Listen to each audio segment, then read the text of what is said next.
No son solo ladrillos y piedras, es nuestra forma de ver la civilización humana evolucionando y desarrollándose. No olvidemos que estas armas de guerra están acabando con la identidad de un pueblo. ¿Cómo puede haber sucedido esto a unos monumentos que han sobrevivido a los estragos del tiempo y a los desastres naturales? En el siglo XXI, estamos viendo cómo se destruyen intencionadamente estas obras arquitectónicas.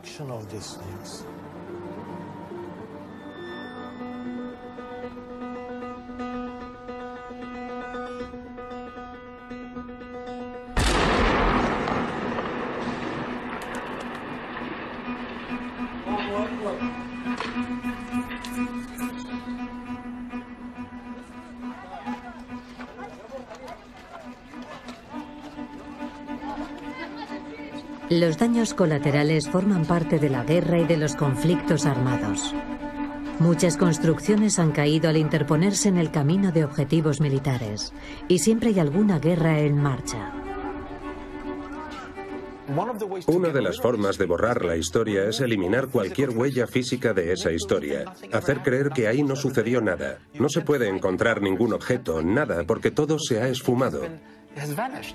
En esta guerra los edificios no se interponen en el camino de ningún objetivo. Los edificios son el objetivo.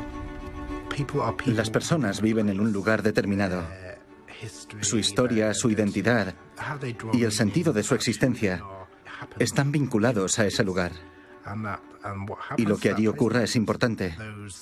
Esos edificios forman parte de su identidad.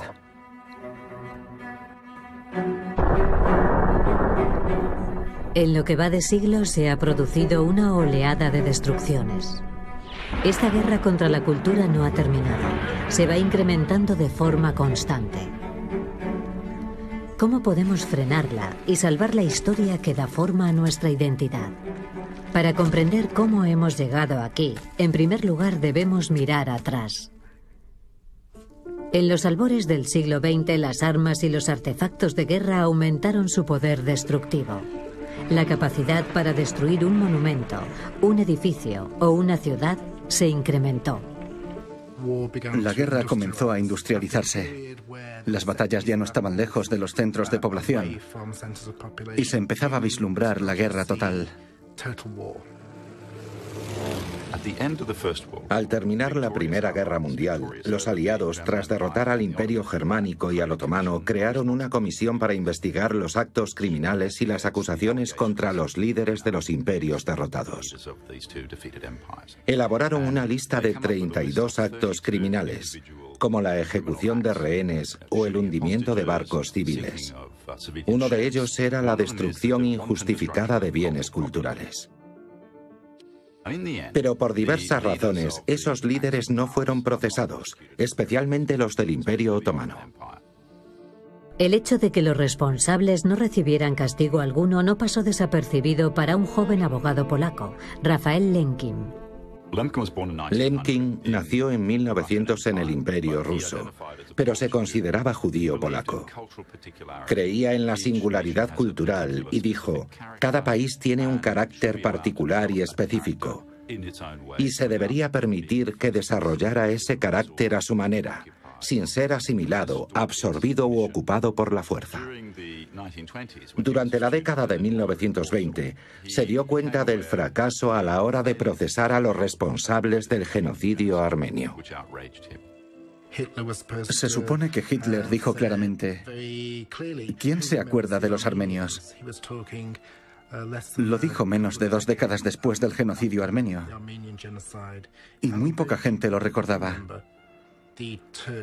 Los turcos habían reprimido cualquier intento de recordar aquel genocidio, y eso incluía la destrucción de evidencias físicas del pueblo armenio en el territorio turco, dinamitando sistemáticamente edificios y eliminando emplazamientos y cementerios.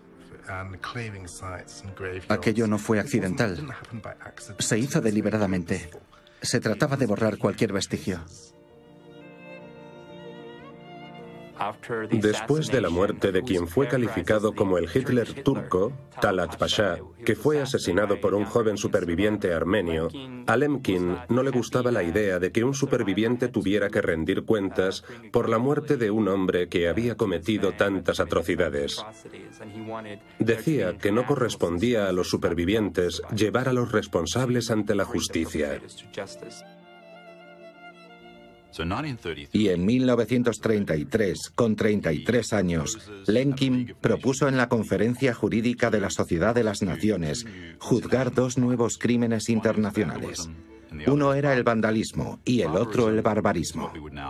El barbarismo es lo que actualmente llamamos genocidio, ataques físicos a las personas. El vandalismo era el ataque a los bienes culturales. Los países de la Sociedad de las Naciones declinaron criminalizar este tipo de actos. Para Lemkin, aquellas naciones con el Estado nazi a la cabeza tenían libertad para asesinar a cualquier civil. El 9 de noviembre, el interior de la sinagoga fue incendiado por miembros de las SA nazis vestidos de civiles. El fuego estuvo activo durante toda la noche y destruyó todo el interior.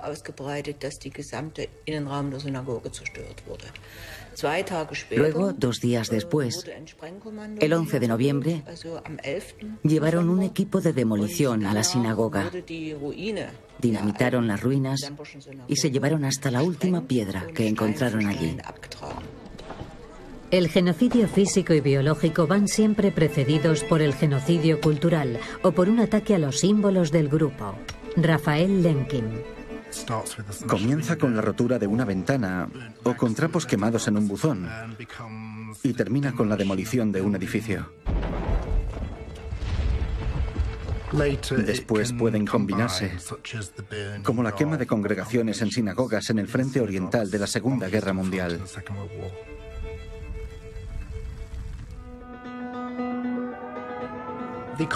El controvertido bombardeo en Alfombra de Alemania por los aliados en la Segunda Guerra Mundial suscita muchas preguntas. ¿Fue una táctica legítima o una táctica exitosa? Yo creo que no fue ninguna de las dos cosas. Pero está claro que fue una táctica para atacar ciudades históricas, no necesariamente por su contenido cultural. Sin duda, trataban de desmoralizar y desahuciar a la población. Atacar de aquella manera centros urbanos y monumentos fue un claro incumplimiento de la ley y de las costumbres de la guerra. Eso es innegable. La razón oficial que Alemania adujo para llevar a cabo sus ataques sobre el Reino Unido fue eliminar objetivos industriales menores. Pero en sus diarios Goebbels reveló la verdad. Debemos atacar sus centros de cultura 2 o 3 veces seguidas, hasta que queden reducidos a escombros. Así los ingleses no volverán a intentar asustarnos con sus ataques para sembrar el terror.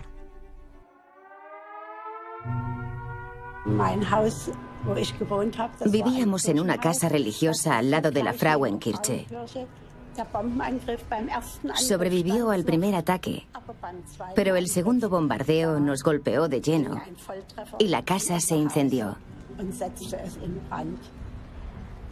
Cuando ya estábamos fuera, pudimos ver que el Neumarkt era un auténtico mar de llamas. Pero cuando miramos hacia arriba, hacia la Frauenkirche, había un humo negro y espeso que llegaba hasta la claraboya.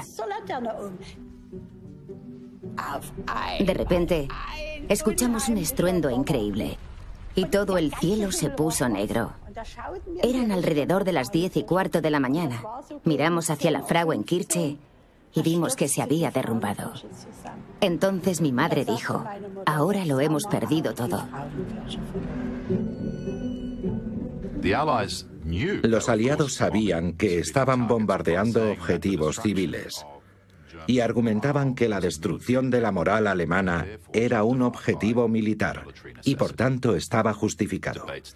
Entonces los debates acerca de si los alemanes eran víctimas o agresores se polarizaron, pero los civiles alemanes fueron víctimas de bombardeos masivos, bombardeos que llevaron a cabo los aliados.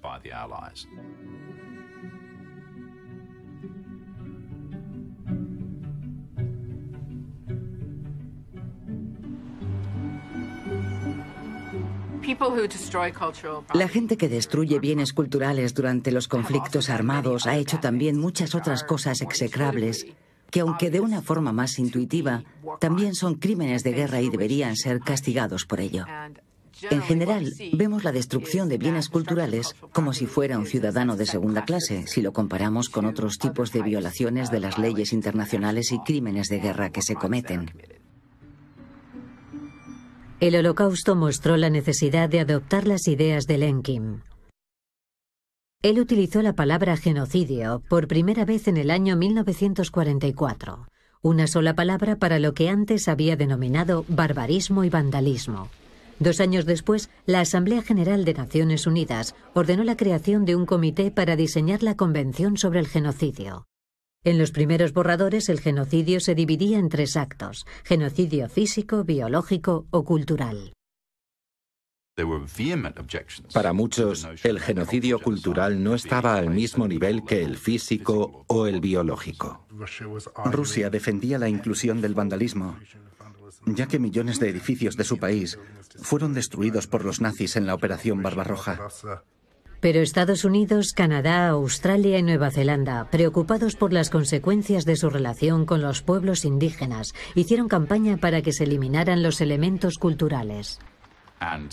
Finalmente fue excluido en 1948. Nos queda lo que Lenkin propuso como barbarismo en 1933.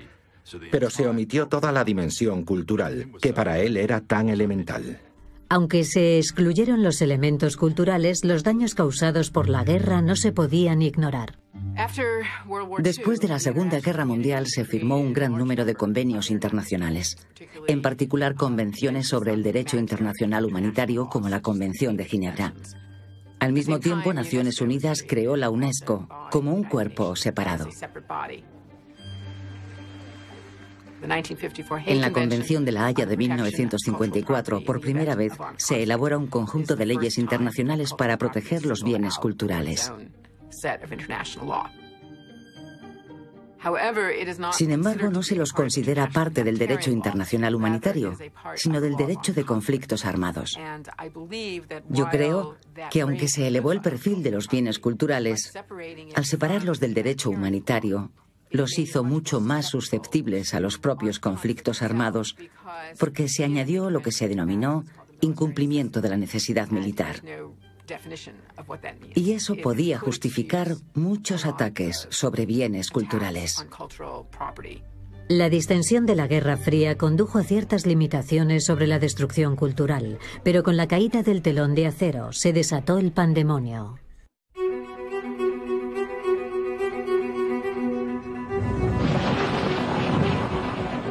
Lo que sucedió con el patrimonio cultural durante la Guerra de los Balcanes cambió de forma drástica nuestra forma de entender la cuestión y desencadenó el comienzo del cambio. Yo me crié en una familia de 4 miembros. Mi padre era abogado y mi madre trabajaba en un banco. Mi hermana y yo nos llevábamos 3 años. Éramos una familia feliz, muy feliz. Tras la muerte de Tito, las cosas empezaron a cambiar. Aunque yo no lo percibía, se estaba produciendo un cambio tanto a nivel político como a nivel económico. De repente, empezamos a sufrir escasez. Había problemas para obtener ciertos productos. Y por primera vez se hablaba públicamente de la deuda nacional. Así que las cosas estaban cambiando. Si en su país el Ku Klux Klan tuviera el control total de todas las cadenas de televisión nacionales e incluso de los periódicos locales, y si durante 10 años tuvieran solo acceso a los mensajes de David Duke, entonces ustedes también tendrían una guerra.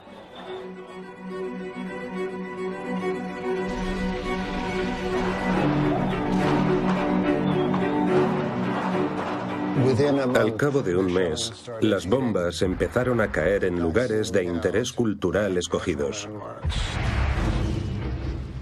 Supe que aquella gente iba en serio en mayo de 1992, cuando incendiaron la biblioteca del Instituto de Estudios Orientales.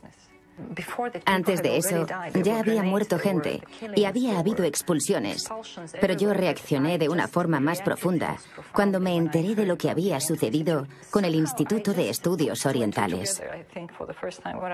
Creo que até cabos y pensé, esto no es solo alguien que expresa su ira matando a otras personas, sino que saben lo que esa biblioteca alberga, saben lo que están haciendo y lo hacen con un propósito concreto. Esto no va a desaparecer así como así. Están reescribiendo la historia. Aquello me asustó mucho.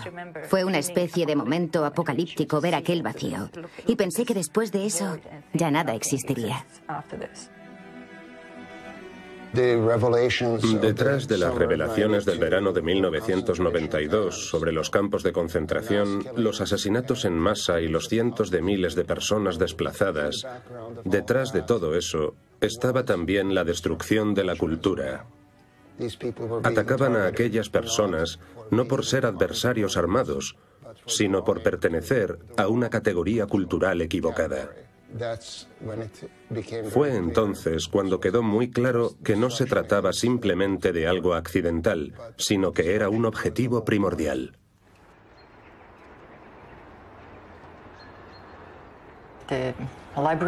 Los fondos de la biblioteca daban fe de que en Bosnia-Herzegovina, y particularmente en Sarajevo, vivíamos juntos, realmente juntos. Convivían todo tipo de religiones, todas juntas, no unas al lado de las otras, sino juntas. No me gusta pensar en aquel momento en particular, del 25 al 26 de agosto de 1992. Odio recordar aquel episodio. Destruyeron cerca de 2 millones de libros en una sola noche de bombardeos. La tarde del 25 de agosto, los bombardeos se intensificaron. Se decidió que no era seguro que el personal permaneciera en el edificio. A una de las empleadas, Aida Buturovic, le alcanzó un proyectil cuando regresaba a su casa y murió. Su familia encontró su cuerpo al día siguiente en el depósito de cadáveres. Aquello sucedió durante el sitio de la ciudad, cuando la biblioteca ya no estaba abierta al público. Los empleados acudían a trabajar y no cobraban ningún salario.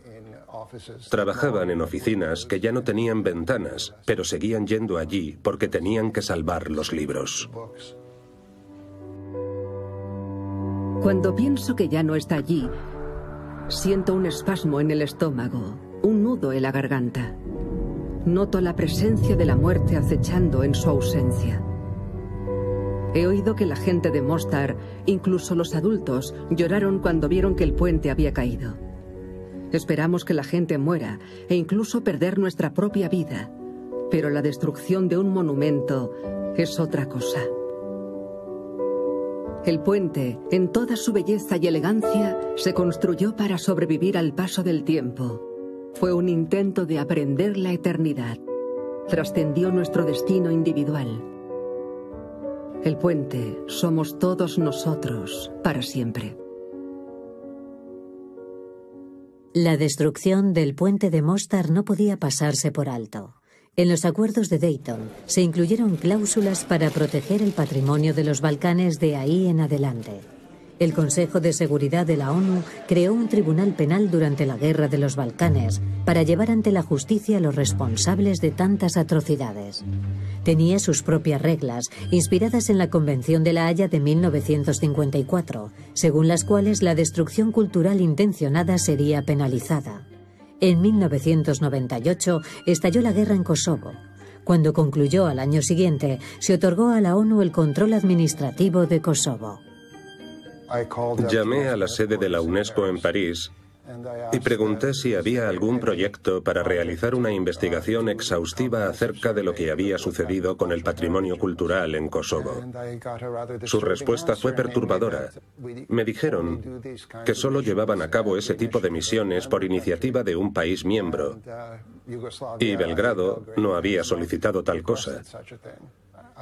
Yo me puse furioso, porque si no se llevaba a cabo ninguna investigación antes de que llegara el primer invierno, sería imposible determinar qué había ocurrido.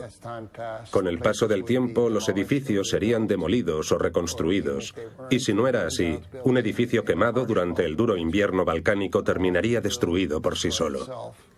András recibió una pequeña subvención y partió hacia Kosovo para llevar a cabo la investigación él mismo y tratar de buscar algunas pruebas sólidas. No era lo que esperábamos en absoluto. Según algunos informes elaborados durante la guerra, los bombardeos habían destruido mucho patrimonio cultural. La OTAN había bombardeado Kosovo durante 79 días, pero los bombardeos habían causado muy pocos daños. Sin embargo, sobre el terreno sí se habían producido enormes daños. De las 625 mezquitas que había en Kosovo antes de la guerra, más de 220 habían sido destruidas o dañadas. Las mezquitas fueron incendiadas, destruidas con explosivos o bombardeadas. En muchos casos, los edificios circundantes quedaron intactos, así que evidentemente eran un objetivo. En octubre del año 2000, Milošević fue derrocado y en junio de 2001 fue entregado al Tribunal de la ONU y de repente La Haya nos instó a que les enviáramos un informe. El juicio comenzó en febrero de 2002 y yo fui uno de los primeros testigos de la acusación. Fue una experiencia fascinante. En primer lugar, yo nunca había participado en algo parecido. Enfrentarme a un jefe de Estado que supuestamente tenía las manos manchadas de sangre. Yo estaba nervioso. De pronto me di cuenta de que Milošević se limitaba a repetir las alegaciones del libro blanco que había publicado su gobierno durante la guerra, argumentando que la OTAN había llevado a cabo una gran destrucción y que el patrimonio serbio había sufrido numerosos daños. Yo había visto el libro blanco antes de viajar a Kosovo.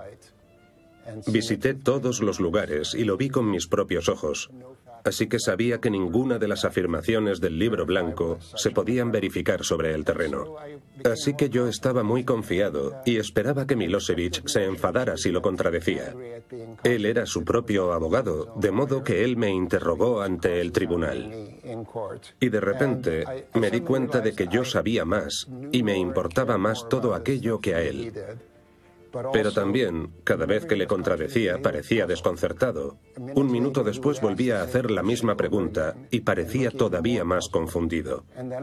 Y entonces me di cuenta de lo peligroso que es el poder absoluto, porque crees que puedes controlar la realidad a tu antojo. ¿Vais a creer lo que yo digo o lo que veis con vuestros ojos? Los fiscales del tribunal pidieron a András que recopilara pruebas similares para Bosnia. Pasé el mes de julio recorriendo Bosnia. En mi trayecto utilicé un mapa en el que empecé a marcar puntos. Finalmente, los puntos acabaron convirtiéndose en dibujos y se podía ver el territorio que habían invadido y en el que habían hecho una limpieza étnica, porque los puntos marcaban la destrucción de monumentos históricos. Y hasta donde yo sé, en toda la sección de Bosnia controlada por Serbia, no quedó una sola mezquita indemne y 3/4 partes de las iglesias católicas fueron igualmente destruidas. Debo dejar claro que también se destruyó parte del patrimonio ortodoxo serbio, pero no en la misma proporción ni en el mismo contexto. Con esto concluyen sus pruebas. Gracias por entregarlas al tribunal. Puede marcharse. Gracias.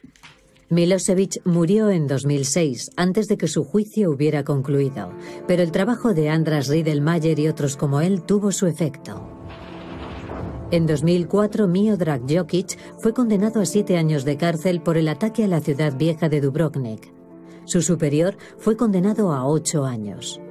Era la primera vez en la historia de la guerra moderna en que se penalizaba el ataque a monumentos culturales, castigando a los responsables de más alto nivel.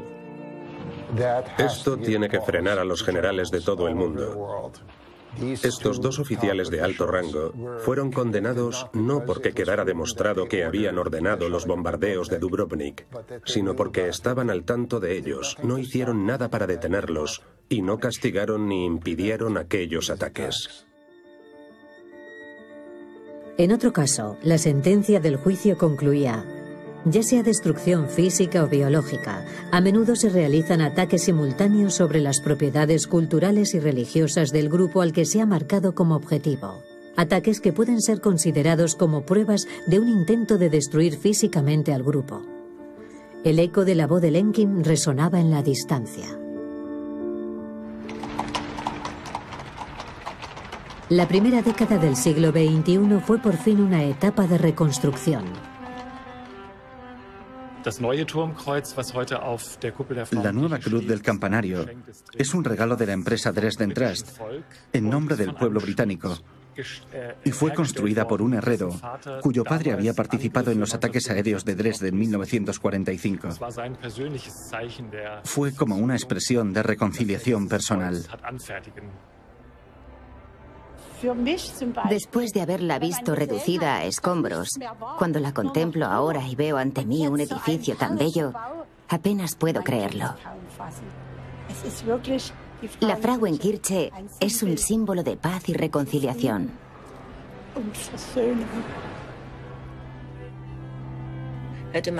Muchos pensaban que si la sinagoga se volvía a construir como una réplica de la antigua, el régimen nazi quedaría olvidado.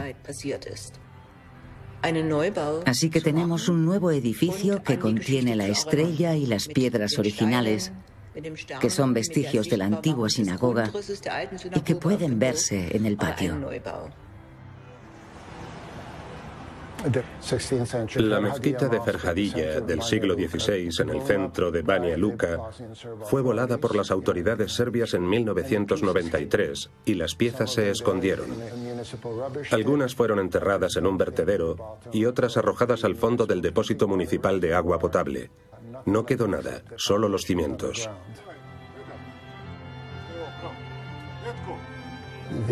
Los musulmanes supervivientes de Banja Luka dijeron: reconstruyámosla tan rápido como sea posible.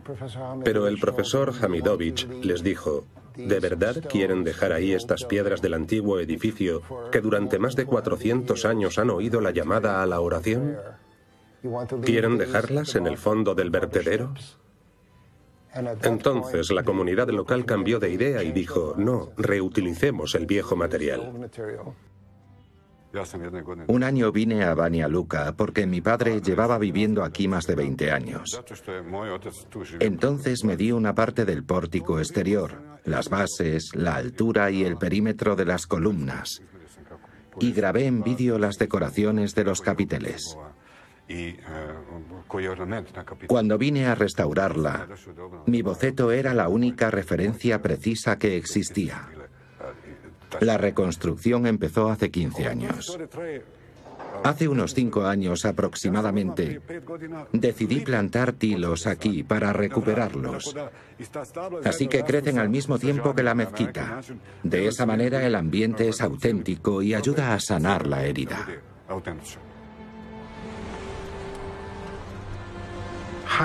¿Cómo se reconstruye? ¿Cómo miras hacia adelante? ¿O cómo miras al pasado? Hay que inspirarse en el lema de Varsovia: no nos amedrentarán. Volveremos a construir los mejores y más grandes. Además está el deseo de conmemorar lo sucedido, de rendir homenaje a los muertos. En parte, ese es el desafío que entraña reconstruir la zona cero. Es necesario recordar, pero al mismo tiempo hay que plantar los cimientos del Nueva York del siglo XXI. Yo supongo que ese equilibrio es posible, aunque a menudo nos encontramos sobre el filo de la navaja y dudamos entre olvidar o seguir adelante. Pero olvidar implica un gran riesgo. Primero cayó Ben Ali en Túnez. 2 semanas más tarde cayó Mubarak en Egipto.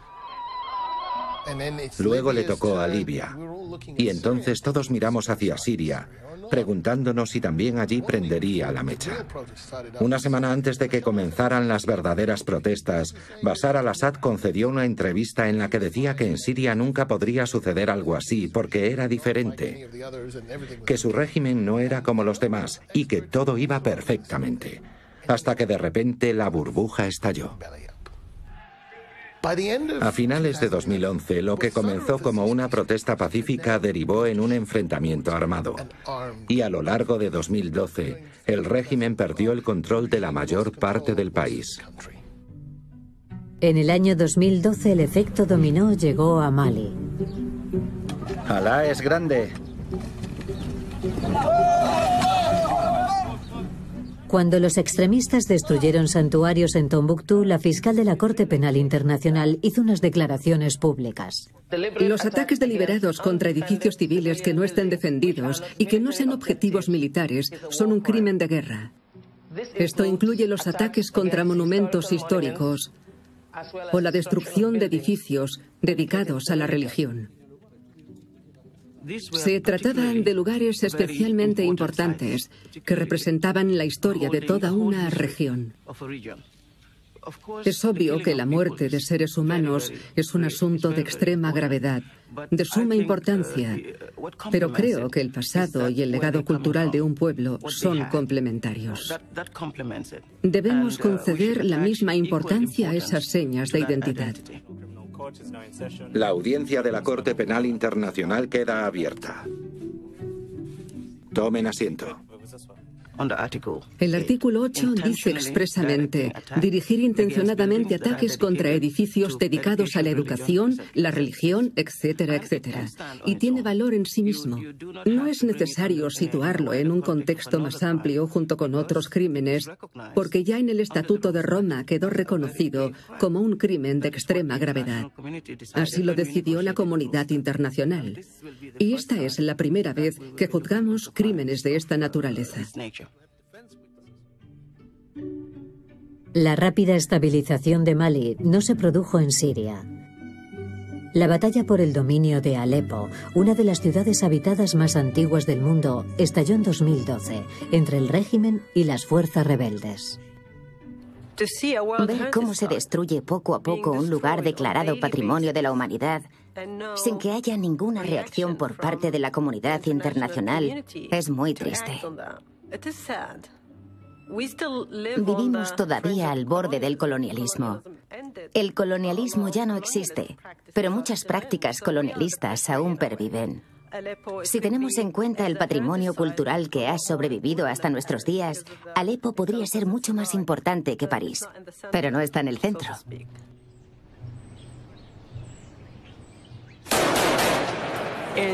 En 2013 estábamos ya ante una guerra civil que se fue transformando en un enfrentamiento entre múltiples facciones, con saqueos de lugares arqueológicos y destrucción intencionada del patrimonio cultural por causas interétnicas y por divisiones entre distintas facciones. Las redes sociales de todo el mundo y del interior de Siria se convirtieron en parte esencial de la lucha. Todo partió de unas informaciones publicadas en Facebook por un grupo de arqueólogos expatriados sirios sobre lo que estaba sucediendo con el patrimonio cultural sirio. Habían obtenido esa información de personas que estaban dentro de Siria, en zonas a las que las agencias de noticias no tenían acceso. Ellos contaban lo que estaba sucediendo y nos pedían que hiciéramos algo al respecto. Esa gente corre un gran riesgo y necesitan saber que estamos haciendo algo. Para ellos es muy importante conectar con el exterior para no sentir que se les ha abandonado. Eso les hace albergar esperanzas de que hay alguien ahí fuera que intenta ayudarlos. Cuando organizamos nuestro taller para colegas sirios que estaban trabajando en zonas de Siria que no están controladas por el gobierno, corrieron un gran riesgo. Cruzaron la frontera sur de Turquía, se reunieron con nosotros y pasamos 3 días juntos. Fue toda una revelación conocer a estas personas y comprender los riesgos que corren mientras tratan de preservar su patrimonio cultural, protegiendo los muros con sacos de arena, embalando y cuidando los materiales sin apenas medios con los que trabajar. Cuando el Museo de Marat fue bombardeado en junio de 2015, muchos de sus mosaicos romanos se salvaron gracias a los métodos de protección empleados por este equipo. Hay individuos entrenados para documentar cualquier violación que ponga en peligro los lugares de valor arqueológico. También contamos con imágenes por satélite como parte de un registro documental imprescindible, ya que podría ser el único legado que nos quede de algunos de estos sitios. Estamos muy pendientes de Alepo desde que comenzó el conflicto y el 99% de los daños se han producido en zonas que no están controladas por el régimen de Al-Assad. La mayoría estaban en lugares controlados por opositores al régimen o en zonas de conflicto. Podemos identificar a unos grupos o a otros por las armas y los vehículos que utilizan cada uno de los bandos. Si observamos esos vehículos, sabemos que se trata de uno u otro grupo. En esta imagen tomada en diciembre de 2011, antes del conflicto, en la zona donde se ubica la mezquita, se puede ver perfectamente el minarete alzándose desde el interior. Todo este espacio es el Zoco al-Medina, el gran mercado cubierto. Ahora vamos a saltar a una imagen tomada en julio de 2014. El minarete fue destruido y posteriormente hubo una serie de bombardeos y entonces aparecieron estos grandes cráteres a los lados de la mezquita.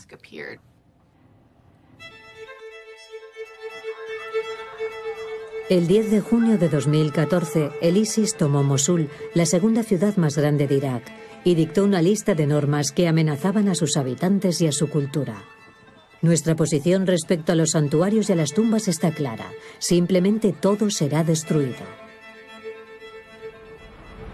El objetivo del ISIS no era solo el adoctrinamiento, sino imponer una nueva realidad y aterrorizar a la población. Enseño a arqueólogos iraquíes y kurdos y recibimos a estudiantes de todas las provincias de Irak y de todas las religiones.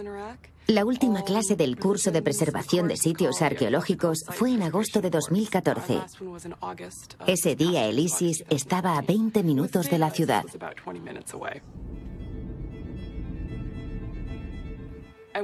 Me impresionó muchísimo ver cómo esas comunidades trabajan codo con codo para tratar de preservar sus múltiples legados y ser consciente de que aquello estaba en peligro.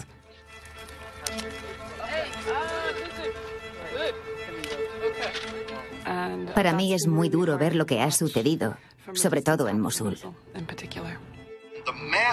La ejecución en masa de hombres, esclavizar a mujeres y niños, o la destrucción de lugares religiosos, forma parte del esfuerzo del ISIS por acabar con estas comunidades y destruir cualquier rastro de su existencia.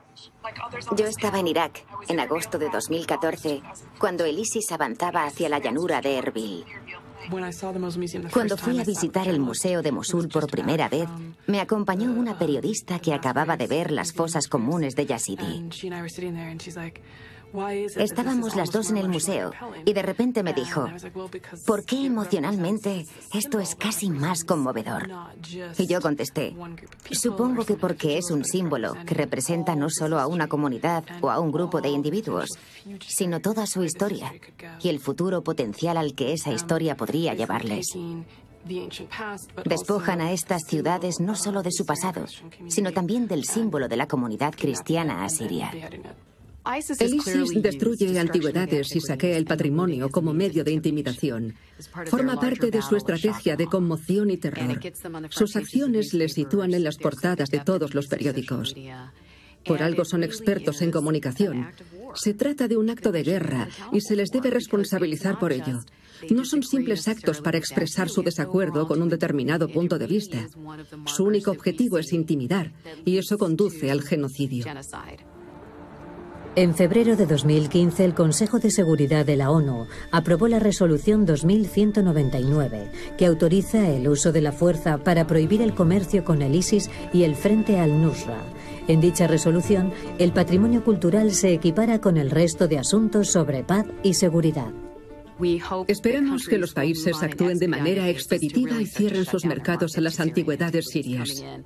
El número de piezas que llegan a la Unión Europea y a Estados Unidos ha aumentado significativamente.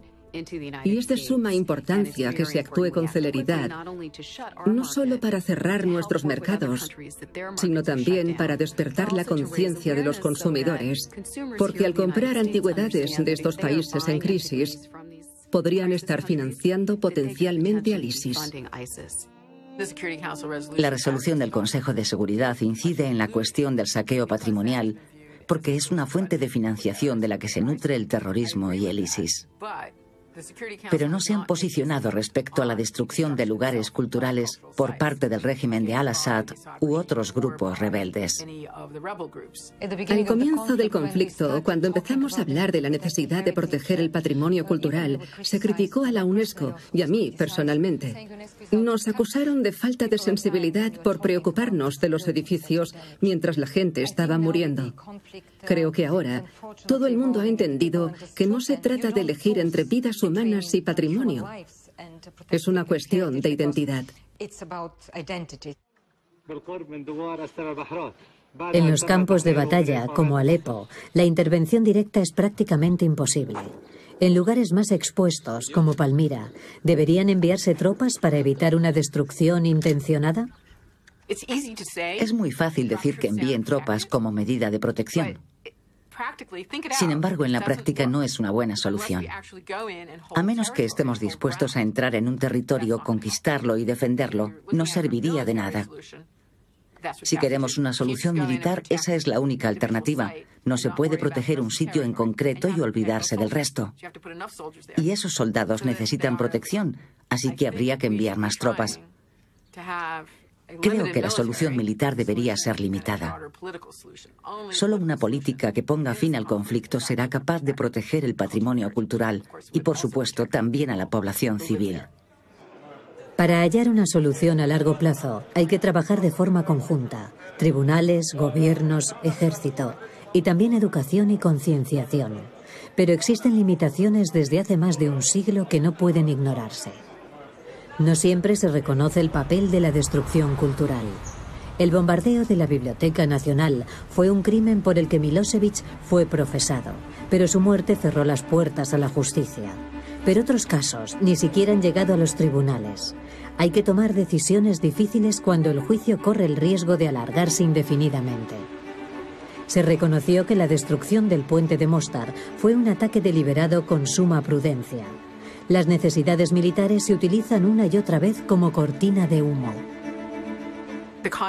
El conflicto en Siria ilustra muchos de los problemas a los que nos enfrentamos al aplicar el derecho internacional.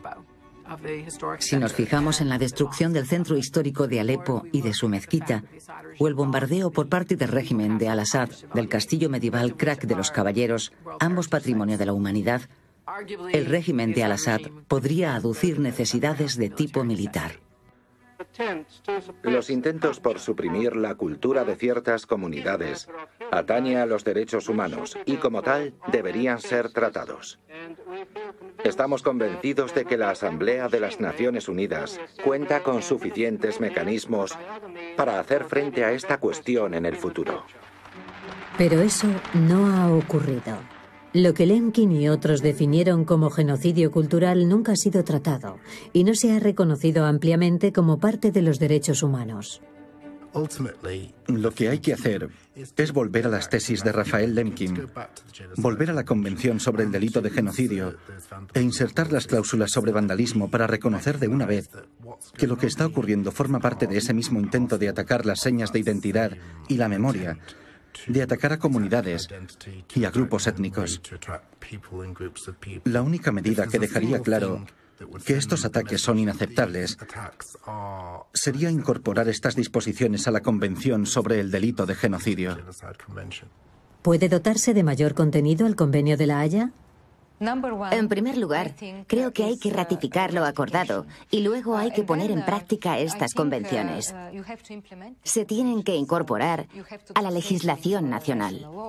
Dicen que el Convenio de La Haya de 1954 no funciona porque el patrimonio cultural se sigue destruyendo.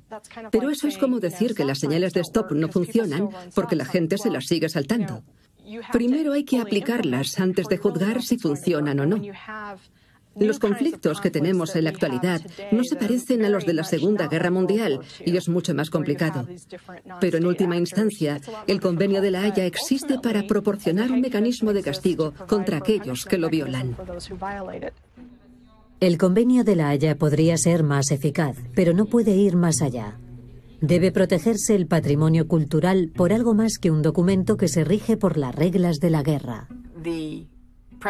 La posibilidad de incumplimiento por imperativo militar y el hecho de que la protección de los bienes culturales dependa de cómo se lleve a cabo la guerra y no sea una limitación real en caso de conflicto, significa que siempre se tratarán aparte y no se los considerará un problema grave.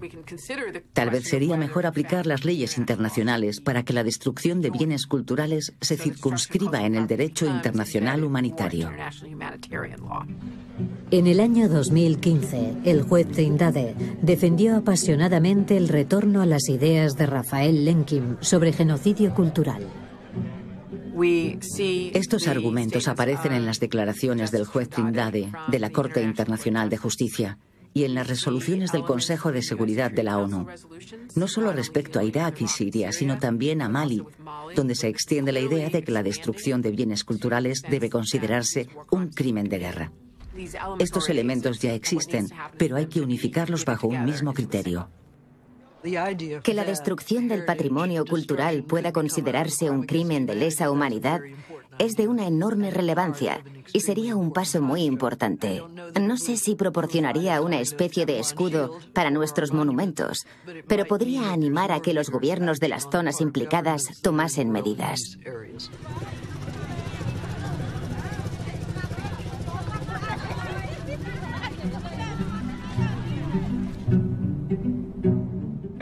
Creo que es la primera vez desde 1948 que una operación de paz lleva implícita la protección del patrimonio cultural. En la misión de paz de Naciones Unidas en Mali hay ayudas para la conservación del patrimonio. Los mausoleos, las mezquitas y los edificios se visitan regularmente. Nuestras tropas tienen las coordenadas de cada edificio. También adiestramos a las Fuerzas Armadas de Mali y a la policía para que comprendan la importancia de esta labor y para que ayuden a proteger su patrimonio cultural. Cuando visité Mali con el presidente francés, creo que fue unos 10 días después de que expulsaran a los extremistas de Tombuctú, los lugareños vinieron a hablar con nosotros y nos preguntaron, ¿qué van a hacer con estos mausoleos? Y nosotros les dijimos, hay que reconstruirlos, igual que reconstruimos el puente de Mostar. 2 de esos mausoleos ya han sido reconstruidos y continuaremos con esa labor. Es importante para el pueblo, para su identidad y autoestima, y también para su futuro.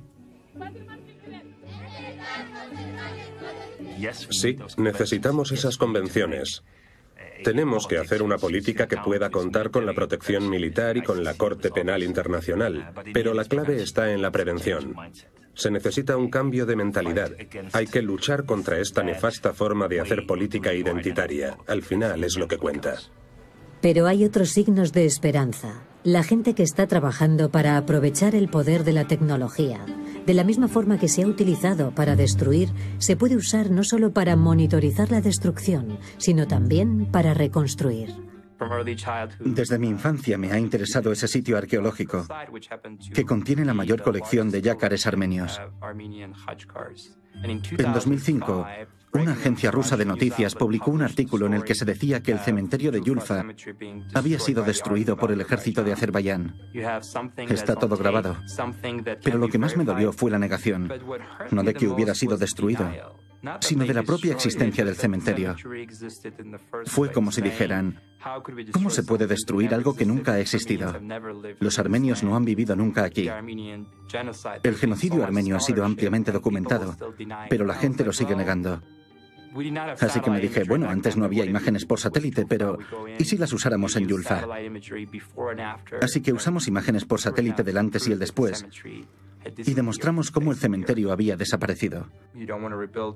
Reconstruir 2000 lápidas en la ubicación del cementerio era imposible.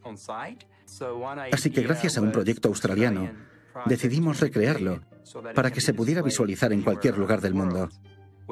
Lo que queríamos hacer no era posible. Así que optamos por reconstruir el cementerio en diferentes formas y contar su historia, para que los seres humanos dejen de destruir la creatividad y los lugares sagrados de sus semejantes. Un nuevo programa, el Proyecto Anka, proporciona documentación de los lugares en peligro inminente de destrucción. Recibimos estos datos a las 3 de la mañana del Zigurat de Ur, en Irak. Después se los enviamos a nuestros colaboradores para que sepan qué zonas faltan por cubrir. Así podemos construir un modelo tridimensional del Zigurat. A partir de ahí aplicamos métodos de conservación de cara a la posteridad, por ejemplo, por si algo le llegara a suceder, ya que está en una zona inestable del mundo. También se usa como instrumento divulgativo. Por lo general contamos con un equipo en el centro de Irak, algo muy arriesgado. Nuestros colaboradores tienen que hacer un escaneo terrestre, tomar imágenes del lugar desde distintos ángulos y enviarnos los datos. Una vez aquí los procesamos y se los reenviamos. Tuvimos muchos problemas debido al calor, ya que la temperatura llegó a los 60 grados y el escáner no funcionaba correctamente. Así que el ascenso hasta la cima y el escaneado fue muy difícil. De todos modos, esperamos completar lo que nos falta cuando volvamos a enviarles los datos. El tiempo que pueden estar allí es limitado, así que tratamos de agilizar el procesamiento de los datos para que puedan trabajar y no ponerles en peligro. La tumba de Jonás en Mosul era un lugar sagrado para judíos, cristianos y musulmanes. Era un símbolo de tolerancia y un poderoso recordatorio de las tradiciones que todos compartimos. El saqueo de Apamea y Dura Europos, la devastación causada por los combates en Alepo, declarada Patrimonio de la Humanidad por la UNESCO, o la destrucción de la tumba de Jonás. Estos terribles actos no son solo una tragedia para el pueblo sirio e iraquí. Estos actos de vandalismo son una tragedia para todos los pueblos civilizados. Y el mundo debe tomar cartas en el asunto. Los trabajadores del patrimonio continúan perdiendo sus vidas defendiendo nuestra cultura. En agosto de 2015, Khaled al-Assad, guardián de la ciudad de Palmira, fue torturado y decapitado por el ISIS por negarse a revelar la ubicación de las antigüedades ocultas que había cuidado durante toda su vida. Este conflicto llegará a su fin, y cuando termine, los sirios tendrán que encontrar la manera de volver a reconstruir juntos su país. Y necesitarán recurrir a esa historia común, a ese pasado compartido. Protegiendo el pasado de Siria, está salvaguardando su futuro. En la peor crisis de refugiados desde la Segunda Guerra Mundial, millones de sirios han huido de su patria, tal como hicieron hace un siglo los refugiados armenios que huyeron a Siria y a Alepo, incluidos los antepasados de Simón Magakian. Lo peor es la sensación de impotencia. Cuando veo lo que está sucediendo en Siria y en la ciudad de Alepo, no dejo de repetirme a mí mismo. Ojalá hubiese podido ver cómo era antes. Ni siquiera sé si alguna vez podré volver a verlo, al menos tal y como era. Así que tengo una sensación de pérdida.